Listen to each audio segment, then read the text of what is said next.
Hey guys, this is Teddy and Izzy, and he wants to take off. Just wanted to send greetings to you, Shalom, in the name of Yeshua from Israel, here in the land of Samaria. And it's just got some headlines running here, and just wanted to give you a quick update here from Israel.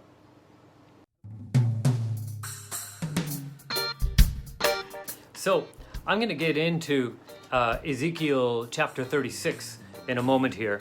But first, I just wanted to run through a couple of headlines. First of all, Israel has been making some headway, capturing the cryptocurrency wallets from Hamas members.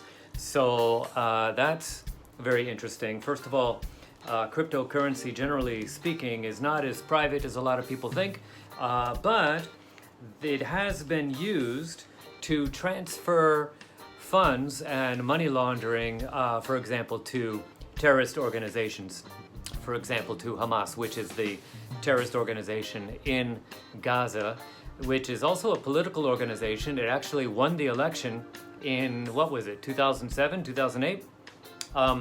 It won the election. At the time, then President Obama said, well, it's a fair democratic election. We just have to let it slide. We just have to let it go. But actually, it was a military coup, and they took over from the Fatah party and actually beheaded some of them, threw them off of buildings, dragged some of their bodies through the streets, and the Fatah party left Gaza in a big hurry and has then continued its rule in the West Bank, which is otherwise known as Samaria. So there is the Fatah party in the West Bank or in Samaria, in Israel. In this region of Israel, but then in the Gaza region, Hamas is the ruling party there. Anyway, then we also have Jordan to the east. Jordan is still known as a kingdom, Hashemite kingdom, and today the king of Jordan, or one of the top representatives, no, it's the king, it's the King Abdullah of Jordan, is set to meet with U.S. President Joe Biden today.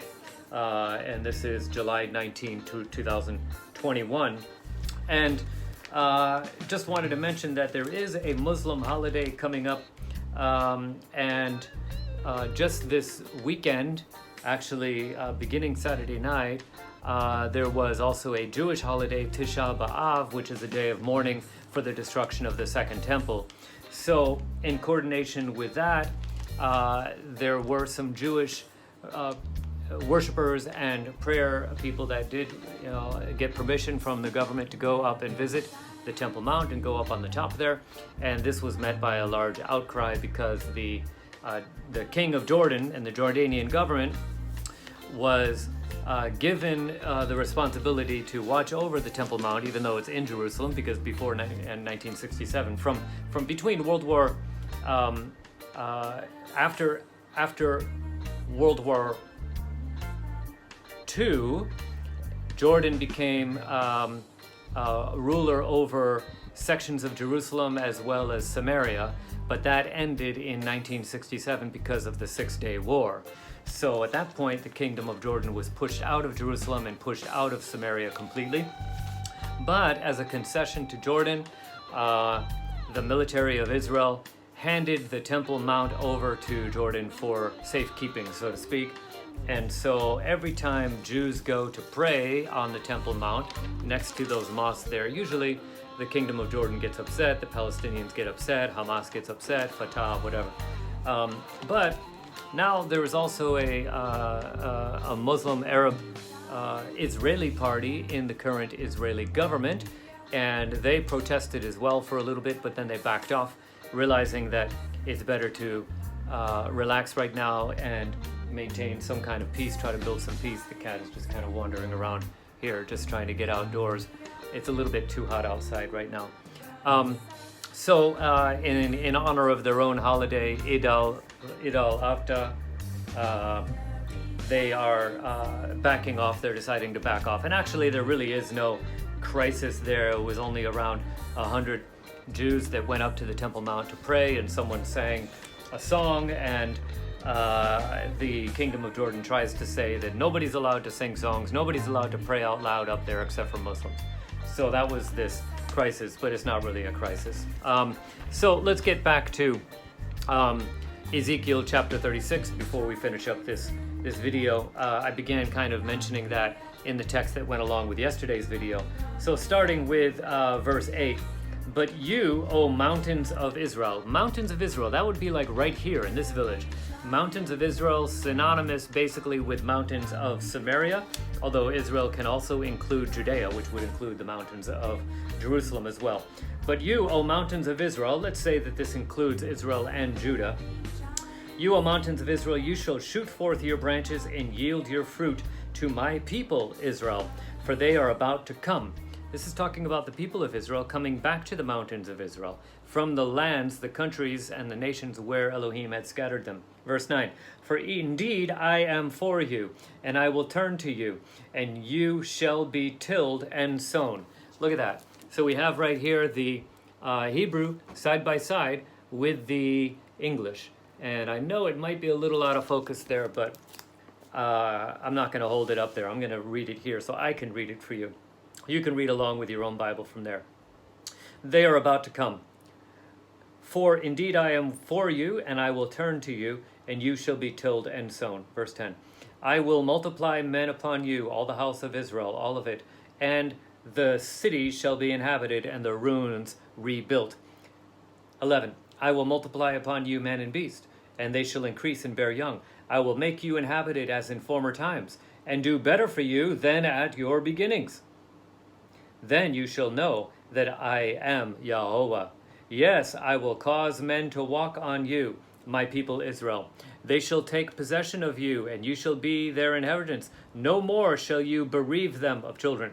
Thus says Yahweh Elohim, because they say to you, you devour men and bereave your nation of children. Therefore you shall devour men no more, nor bereave your nation any more, says Yahweh Elohim. Nor will I let you hear the taunts of the nations anymore, nor bear the reproach of the peoples anymore, nor shall you cause your nation to stumble anymore, says Yahweh Elohim. Moreover, the word of Yahweh came to me, saying, Son of man, when the house of Israel dwelt in their own land, they defiled it by their own ways and deeds. To me their way was like the uncleanness of a woman in her customary impurity. Therefore I poured out my fury on them for the blood they had shed on the land, and for their idols with which they had defiled it.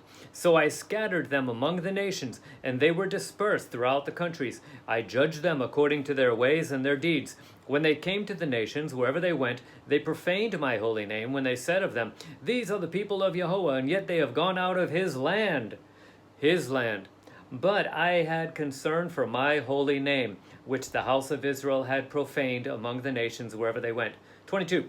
Therefore, say to the house of Israel, Thus says Yahweh Elohim, I do not do this for your sake, O house of Israel, but for my holy name's sake, which you have profaned among the nations wherever you went.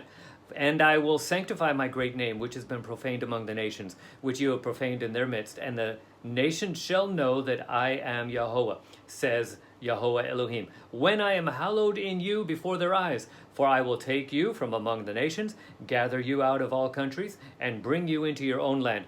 Then I will sprinkle clean water on you, and you shall be clean. I will cleanse you from all your filthiness and from all your idols. I will give you a new heart and put a new spirit within you. I will take the heart of stone out of your flesh and give you a heart. I will take the heart of stone out of your flesh and give you a heart of flesh. 27. I will put my spirit within you and cause you to walk in my statutes, and you will keep my judgments and do them. Then you shall dwell in the land that I gave to your fathers. You shall be my people, and I will be your God. I will deliver you from all your uncleannesses. I will call for the grain and multiply it, and bring no famine upon you. All right. I believe right now today we are in the season of verse 25, where he says, I will sprinkle clean water on you, and you shall be clean. This process has begun. The process of taking out the heart of stone and putting in a heart of flesh, I haven't really seen that process beginning yet. But the process of sprinkling of water, cleansing of water, yes. Meanwhile, the season of prosperity for the people of Israel in the land of Israel has already begun, and that is continuing. That will only continue to multiply more and more as the cleanness multiplies, and as the heart of stone gets changed out for the heart of flesh. then the prosperity will increase even more. But right now there is safety, there is prosperity, it is increasing. However, right now with the current season, inflation for the first time in decades is around 1.7% in Israel because of the current crisis and so forth. So keep us in prayer here in Israel. Thank you very much. Stay tuned and keep on hitting that button so you can get these notifications.